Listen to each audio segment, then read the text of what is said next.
कहानी की शुरुआत होती है साल 2157 में, जब इंसानियत ने सोच से भी ज्यादा तरक्की कर ली थी। ऐसा लगता था जैसे सारे पुराने सपने सच हो गए हों। The great theory of education के बाद दुनिया भर से जंग, भूख और आतंकवाद जैसे वर्ड डिक्शनरी से ही मिटा दिए गए थे। ना तो कोई इंसान अब इस दुनिया में भूखा मरता था, ना ही कोई ऐसी बीमारी थी जिसका इलाज न हो सके। पृथ्वी ने अपने सारे घाव भर लिए थे, धरती से सारा प्रदूषण मिट चुका था, सब कुछ बहुत बढ़िया था। और सबसे बड़ी बात, स्पेस ट्रैवल अब एक बहुत आम चीज बन चुकी है। लोग तो अब छुट्टियों के लिए भी दूसरे प्लैनेट्स पर घूमने जाते थे। इसके बाद हम इस नए युग के एक लड़के को देखते हैं जिसका नाम है मैक्स। मैक्स को घूमने का बहुत ज्यादा शौक है। वो अपनी पर्सनल स्पेसशिप में गैलेक्सी की सैर पर निकला हुआ था और हर नए प्लैनेट, नए कल्चर का दीवाना था वो। लेकिन एक दिक्कत थी, उसके परिवार वाले उसे बार बार कॉल करते रहते थे। सब उसे कह रहे थे कि बेटा बस अब घूमना बंद करो, घर वापस लौट आओ और अपने कॉलेज पे ध्यान दो। मैक्स को पढ़ाई का कोई शौक नहीं था, इसीलिए वो अपने घर वालों का कॉल अवॉइड करता था। खैर एक दिन अचानक एक बड़ा सा एस्ट्रॉयड मैक्स की स्पेसशिप से टकरा गया। इससे पूरा जहाज हिल गया, सिस्टम फेल होने लगा, लाइट्स फ्लिकर करने लगी, अलार्म्स लगातार बजते जा रहे थे, जिस वजह से मैक्स को तुरंत एक इमरजेंसी लैंडिंग करनी पड़ी। लेकिन कंट्रोल्स ने उसका साथ छोड़ दिया। अब उसका जहाज कंट्रोल से बाहर होकर गिरने लगा, जिसके बाद उसका जहाज एक पास के अनजान आइलैंड पे क्रैश हो गया। जमीन से टकराने से कुछ देर पहले मैक्स बड़ी मुश्किल से उस जहाज से कूद पाया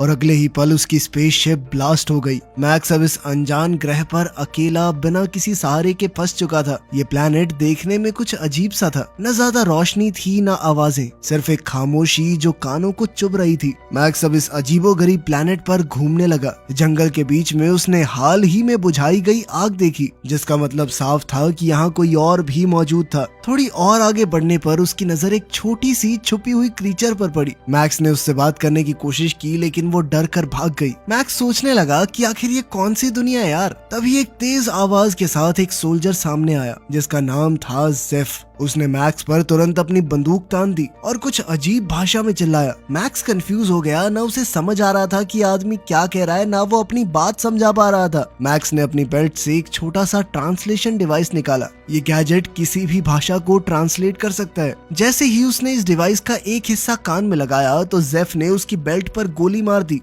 इसके बाद जेफ मैक्स को गिरफ्तार करके अपने साथ ले गया।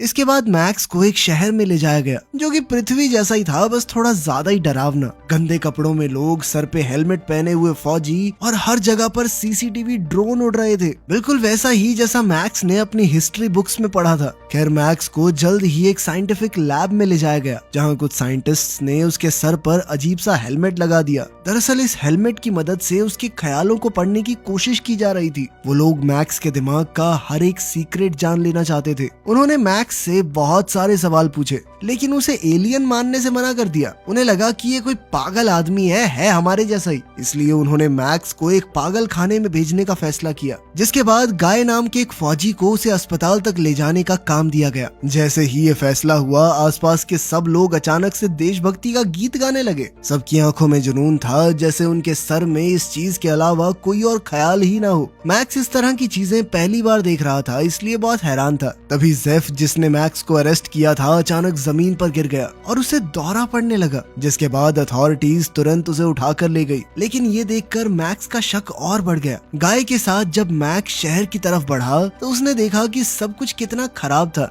रोड टूटी हुई थी, बिल्डिंग लगभग टूटने की कगार पर ही थी और हर 2-3 किलोमीटर पर बड़े बड़े मेटल टावर्स थे। मैक्स ने पूछा कि ये टावर किस लिए हैं? गाय ने जवाब दिया कि आजकल यहाँ बाघ ही बहुत ज्यादा बढ़ गए हैं, इसीलिए ये टावर दुश्मनों से रक्षा के लिए हैं। लेकिन उसकी ये बात खत्म भी नहीं हुई थी कि तभी एक बहुत बड़ा बम धमाका हुआ। एक टावर का बेस उड़ गया और पूरा टावर मैक्स के ट्रक के सामने गिर गया। चारों तरफ धूल, आग, धुआं, शोर, चीखें, सब कुछ। कुछ लोग भाग नहीं पाए और मलबे के नीचे दब गए। एक बड़ी लोहे की रॉड मैक्स के ट्रक में घुस गई। गाय मलबे के नीचे फंस गया था। मैक्स ने बिल्कुल भी समय बर्बाद न करते हुए पूरी ताकत लगाकर गाय को बाहर निकाल लिया। अब आग की लपटें उनसे कुछ इंच दूर ही रह गई थी, लेकिन मैक्स ने गाय को बचा लिया। ये देखकर गाय भी हैरान था कि ये कोई नॉर्मल आदमी तो नहीं लगता। उसके दिमाग में ये सवाल घूमने लगा कि आखिर ये है कौन।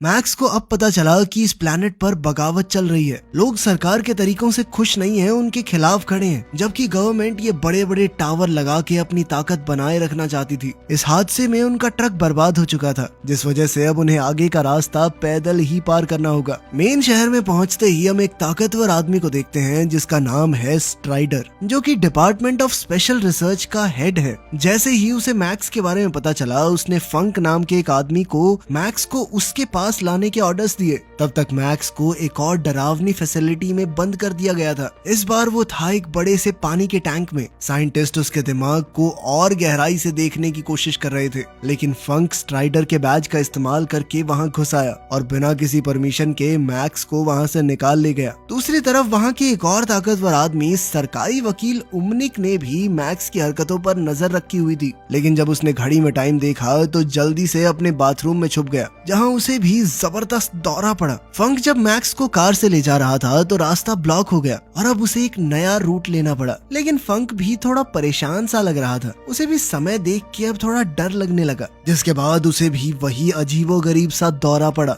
ये देखकर कुछ पुलिस वाले उसे भी बंदी बनाकर ले गए और बाकी लोगों ने फिर से देशभक्ति के गीत गाना शुरू कर दिया। वो लोग मैक्स को देखकर बागी कहने लगे, सिर्फ इसीलिए क्योंकि वो उनके साथ मिलकर वो गीत नहीं गा रहा। सब मैक्स पर चिल्ला रहे थे और उसे पीटना चाहते थे। इस भगदड़ का फायदा उठाकर मैक्स तुरंत भाग लिया। जल्द ही हमें पता चलता है कि ये जो भी जगह है, यहाँ पर अननोन फादर्स नाम के कुछ लोग राज करते हैं, जिनमें स्ट्राइक और उमनिक भी शामिल थे। इन लोगों का सिस्टम इतना निर्दयी था कि अगर कोई एक फादर भी छोटी सी गलती करता तो बाकी उसे तुरंत मार डालते। अपने लोगों के लिए भी इनके मन में कोई दया नहीं थी। इस दुनिया में घूमते घूमते मैक्स एक बार में पहुंचा। वहां उसकी मुलाकात एक वेट्रेस राडा से हुई, जिसे देखते ही मैक्स को उससे पहली नजर वाला प्यार हो गया। राडा भी उससे काफी प्यार से बात कर रही थी। तभी एक दूसरा कस्टमर राडा के साथ बदतमीजी करने लगा। मैक्स ने तुरंत उसे रोका और खुलेआम उसकी बेइज्जती की। गुस्से में उस आदमी ने मैक्स पर अपनी छड़ी से हमला करने की कोशिश की, लेकिन मैक्स बिजली की तरह तेज था। उसने तुरंत उसका हाथ मोड़ दिया और उसे डरा के भगा दिया। इसके बाद पूरे दिन मैक्स और राडा बैठकर बातें करते रहे। मैक्स ने उसे धरती और स्पेस के अपने सारे एडवेंचर बताए। तभी उसे ये भी पता चला कि राडा गाय की बहन है, वही सिपाही जिसे मैक्स ने बचाया था।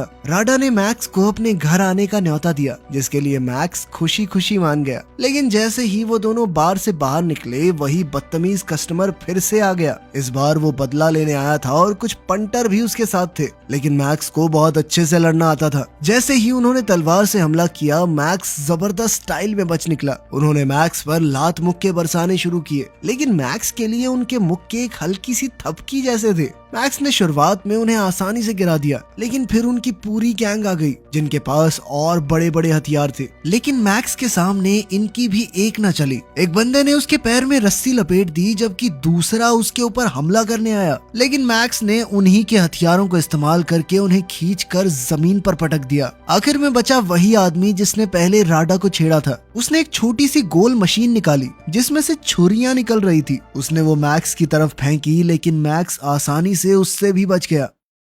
उस रात सबको पीट पाट के जब मैक्स राडा के घर पहुंचा तो वहां गाय भी आ गया। पहले तो वो मैक्स को देखकर चौंक गया, लेकिन जब गाय को याद आया कि मैक्स ने उसकी जान बचाई थी तो उसने उसे घर पर रुकने दिया। धीरे धीरे समय यूं ही बीतता रहा और मैक्स ने धीरे धीरे इस नई दुनिया के तौर तरीके समझना शुरू कर दिया। उसके लिए सब कुछ काफी अजीब था। सबसे ज्यादा हैरानी तो तब हुई कि जब उसने देखा कि इस देश की सरकार उसके ख्यालों को टीवी पर दिखा रही है मूवी की तरह। वहां के हर एक इंसान को ये सिखाया गया था कि वो प्लेनेट के अंदर रहते हैं, सतह पर नहीं, और बाहरी दुनिया में कोई दूसरा प्लेनेट या सितारा नहीं है। उन्हें किताबों में पढ़ाया जाता था कि उनके अननोन फादर्स ने बागियों के खिलाफ जंग जीतकर टावर्स लगा दिए और तब जाकर ये देश किसी तरह बचा है। गाय, जो अब मैक्स का दोस्त बन चुका था, हमेशा एक बात कहता था कि अपने घर को बचाना उनका सबसे बड़ा फर्ज है। उसने मैक्स से कहा कि तू भी गार्ड बन जा मेरी तरह। लेकिन प्रॉब्लम ये थी कि मैक्स के पास कोई आईडी नहीं थी, ना कोई पेपर्स थे।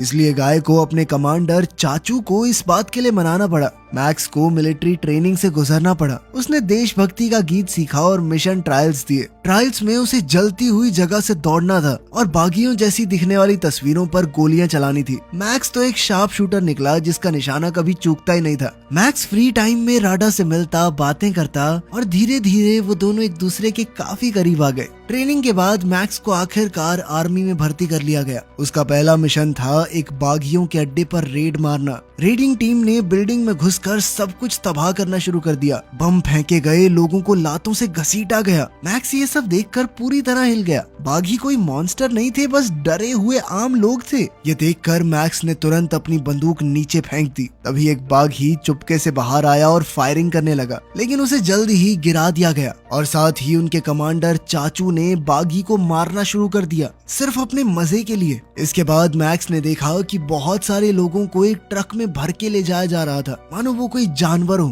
चाचू ने मैक्स से पूछा, तूने अपनी गन क्यों गिराई? इस पर मैक्स ने जवाब दिया कि मुझे लगा था कि ये कोई जंगली लोग होंगे, लेकिन ये तो सिर्फ आम गरीब लोग हैं। चाचू हंस के बोला, हाँ उन्हें भी दर्द महसूस होता है, आम लोग ही हैं वो भी, लेकिन सोच नहीं मिलती ना हमारी। तब मैक्स चुपके से सोचने लगा कि मुझे तो दर्द भी नहीं होता, तो मैं आम नहीं हूँ क्या? फिर उन सभी बागियों को कोर्ट में ले जाया गया, जिसके बाद उन्होंने सजा के तौर पर एक एक बागी को तेज रोशनी के सामने खड़ा किया, इतनी तीखी रोशनी की आंखें जल जाएं। कुछ बागी चिल्लाए कि हमने कुछ नहीं किया, हमें छोड़ दो, तो कुछ उन्हें गालियां भी बक रहे थे। जो शांत थे उन्हें लेबर बना के भेज दिया गया और जो लड़े उन्हें मार दिया गया। एक बागी ने अपनी मशीनी बाजू दिखाई क्योंकि गार्ड्स ने उसका हाथ काट दिया था। फादर्स ने उसे गैस से भरे सूट में डाल दिया जिसमें उसकी खाल जलने